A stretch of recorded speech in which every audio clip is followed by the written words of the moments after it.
네, 안녕하세요. 오늘은 시조와 가사를 배우도록 하겠습니다. 일단은 제가 나눠드린 프린트가 조금 많아서 선생님들의 이해가 필요하실 것 같은데요. 첫 번째, 오늘 수업 때 쓰일 자료는 시조라고 시작하는 파일입니다. 오늘은 이 파일을 주가 되게 활용을 해주시면 될 것 같고요. 이 안에는 이제 중요한 개념도 정리가 되어 있을 거고, 오늘 배우게 될 작품들도 들어가 있어요. 그리고 학습 활동도 있는데, 시조 같은 경우는 학습 활동이 너무 좀 불친절하게 들어갈 수 있을 것 같아서 배운 작품, 안 배운 작품이 조금 섞어 있다는 판단하에 따로 넣어놨습니다. 그래서 확인하실 때 학습 활동은 모두 복습용 혹은 뭐 처음 보는 거는 예습처럼 한번 사용하시면 될 것 같고요. 자, 그리고 두 번째 파일은 숙제 파일입니다. 시조라고 시작이 되는 문제 파일이 있는데요. 이번에는 전체적으로 서술형으로만 챙겨왔고요. 저희 이거는 다 암기하시고 공부할 때 한번 참고하시는 용으로 쓰시면 좋을 것 같아요. 자, 마지막으로 있는 파일은 수능특강 2021학년도, 2학년도, 3학년도 3년치 수능특강에 제시된 시조랑 가사들입니다. 저랑 오늘 배울 거는 기초 기본에 대한 작품이기 때문에 요즘의 트렌드가 무엇인지 이걸 통해서 한번 확인을 하시면 좋으실 것 같아요. 그리고 만약에 해설이 필요하시거나 궁금한 점 있으시다면 저한테 이제 뭐 카페를 통해서라던가 이런 문의 신청해 주시면 바로 반영을 하도록 하겠습니다. 자, 그리고 정말 마지막으로 제가 이제 손글씨로 적은 파일이 하나가 있는데요. 이거는 예시용으로 갖고 온 거예요. 이따가 곧 배우게 될 때 제가 표를 하나 넣어놨는데 선생님들께서 그거 계속 자기만의 노트로 만드는데 활용하시면 좋을 것 같습니다. 네, 그러면 지금부터 제대로 수업을 진행해 보도록 할게요. 자, 제 수업을 계속 들으면 이해를 하셔야 되는 게 저는 절대로 문학은 막 암기하자의 위주가 아니라 쉽게 공부하고 재밌게 공부해서 이해를 하자. 그래갖고 스토리텔링을 제대로 하자. 이렇게 머릿속에 녹여내자 하는 게 제가 가르치는 핵심이거든요. 저는 이렇게 줄거리 많은 걸로 별로 좋아하지 않습니다. 그렇기 때문에 우리 저번 시간에 고전 시가의 흐름 하면서 시조랑 가사 간단하게 이야기했었거든요. 그거 한번 다시 복습해 보도록 할게요. 자, 오늘 배우는 거는 바로 시조 가사입니다. 저번 시간에 했던 거 혹시 복습하셨으니까 잠깐 아주 간단하게 다시 짚어볼까요?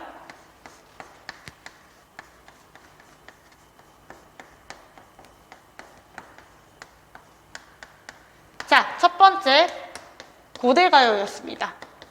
저희 고대가요 하면 떠올라야 되는 특징들이 뭐였죠? 주슬적,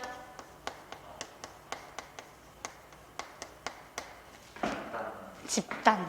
사실은 집단적이기 때문에 주술의 성격이 들어간 거였죠. 그런데 이게 어떻게 넘어가죠? 맞습니다. 집단의 성격에서 개인의 성격으로 넘어가니까 주술적이고 노동적이고 의식적이고 집단가무적 이런 단어들이 갑자기 정서라는 단어로 넘어가기 시작을 했어요. 자, 이게 가장 중요하고 또 뭐가 있었죠?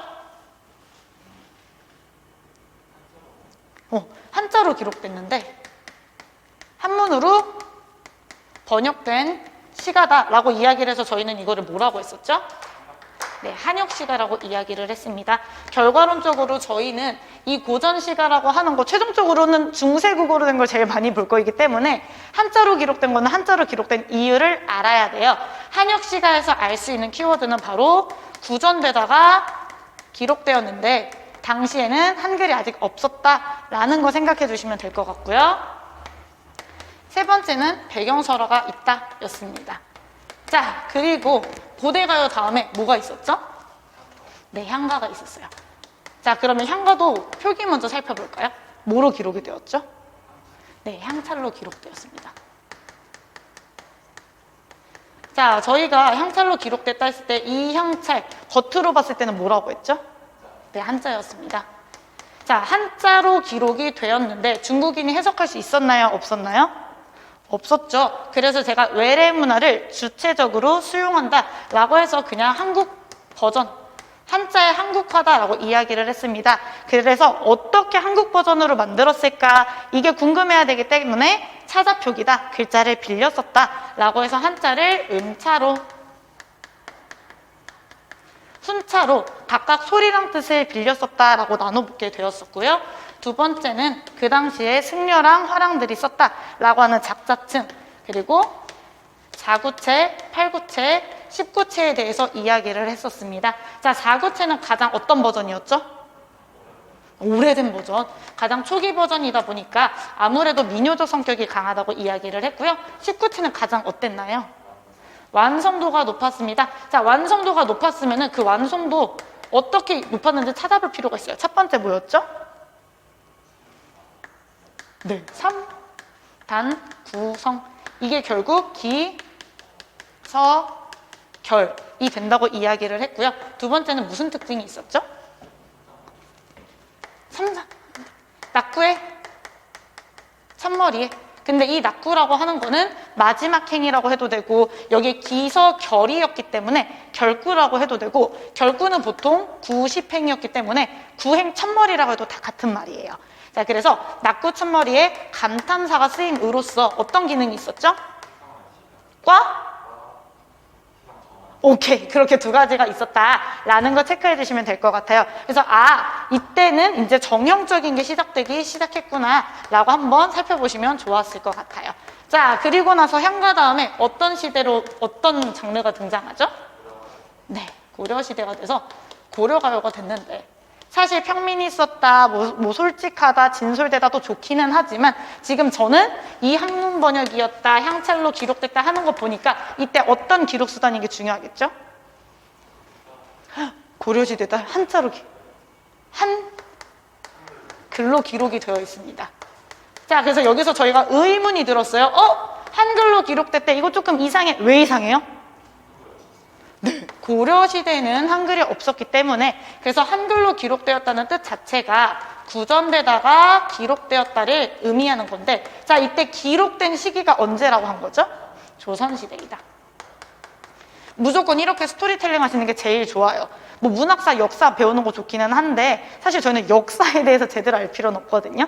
그래서 보게 되는 걸로 하나하나 넘어가시는 게 좋은데 조선시대에 궁중음악으로 편입이 되었다고 이야기를 했습니다. 자, 그래서 여기서 항상 시험에 나오기 좋은 포인트는 궁중이라고 볼 수 있는 근거, 이거는 임금님을 겨냥한 내용이어야 돼요.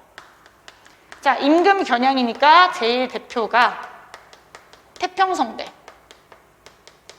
가시리 기억나시죠? 가시리는 이별의 내용인데 갑자기 위증질과 태평성대라고 이야기를 합니다. 그래서 임금님한테 쉽게 말하면 샤바샤바 하는 거구나. 임금님을 겨냥한 거구나. 그리고 동동 1, 2, 3, 4, 5, 6, 7, 8, 9, 10, 11월, 12월 난 너만 생각했는데 갑자기 서사에서 막 덕받아라, 복받아라 이야기하는 거 그런 것들. 그래서 송축의 내용이 나오는 것들이 결국은 임금님을 겨냥한 구간이라는 걸 찾아야 됩니다. 이거는 시험에 나오면은 궁중음악으로 쓰였다는 근거를 찾아라라고 하는 단답으로 쓸 수 있으셔야 돼요.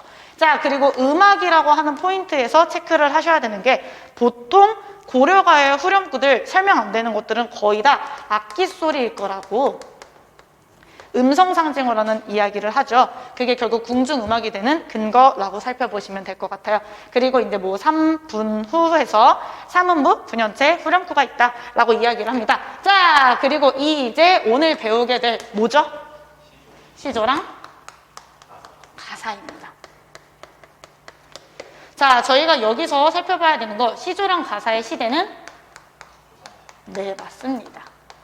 자, 조선시대이고 지금 계속 기록을 위주로 살펴보고 있어요. 그러면 시조랑 가사는 뭐로 기록이 되었을까요? 한글로 기록이 되었습니다. 자, 그러면은 사실 이런 게 궁금할 수도 있어요. 우리 왜 한문으로 쓴 게 많은데 한문으로 쓴 거는 안 가르치시나요? 라고 물어보실 수가 있는데요. 저희 사실 한문 시라고 하는 게 한시가 되는 거고 뭐 한문 수필, 한문 소설 이런 것들도 있기는 한데 수필과 소설은 어차피 다루게 됩니다. 그런데 한시가 생각보다 자주 나오지는 않아요. 그러면 왜 자주 나오지 않는지를 고민하실 필요가 있을 것 같아요. 한문시라고 하는 거를 자주 국어 시간에 안 가르치는 이유는 한자로 기록이 되었고 한자로 번역을 해야 되는 한자에서 한글로 번역을 해야 되는 시입니다. 그래서 자칫하면은 한문 시간으로 넘어가기가 좋아요. 그래서 현재 교육 과정에서 한문시는 어떻게 다루고 있냐면은 한시는 과연 우리나라 문학일까? 여기에다가 포커스를 맞추고서 가르치고 있다고 생각하시면 될 것 같아요. 저희가 고대가요라고 하는 거는 구전되다가 기록되었기 때문에 한자로 번역되었다기 때문에 한역시가가 중요한 거고, 향가라고 하는 거는 우리나라가 외래 문화를 주체적으로 수용했기 때문에 너무너무 중요한 키워드거든요. 그리고 고려가요는 엄청 유명했기 때문에 조선시대까지 살아있었겠구나, 선택이 되었구나, 그래서 한글로 기록되었다가 중요한데 한문은 계속 지어지고 있었어요. 하지만 엄청 많은 작품 대비 잘 안 가르치는 이유는 국어 시간에 아이들에게 가르칠 때는 한문시는 보통 우리나라 문학일까 아닐까 여기에 조금 더 포커스가 맞춰져 있기 때문입니다. 그래서 결과론적으로 뭐 기출문제 할 때는 다루게 되겠지만 오늘이 고전 시간은 마지막이거든요. 기초 강의에서. 근데 저는 한시는 안 다룰 예정이에요. 자, 우리나라 문학이다 할 때, 자, 선생님, 우리나라 문학이라고 해야 될까요? 아니라고 해야 될까요? 문학이라고 해야 됩니다. 결과론적으로 교육이라고 하는 거는 세뇌의 작용이기 때문에 우리나라 진짜 짱 멋져, 엄청 오래됐어, 역사가 깊어, 이런 걸 계속 어필을 해야 돼요. 그래서 한시를 우리나라 문학이라고 할 수 있는 이유는 첫 번째, 누가 지었기 때문에? 네, 우리나라 사람이 지었기 때문에 우리나라 문학이라고 할 수 있고요. 두 번째는 우리만의 가치관, 정서,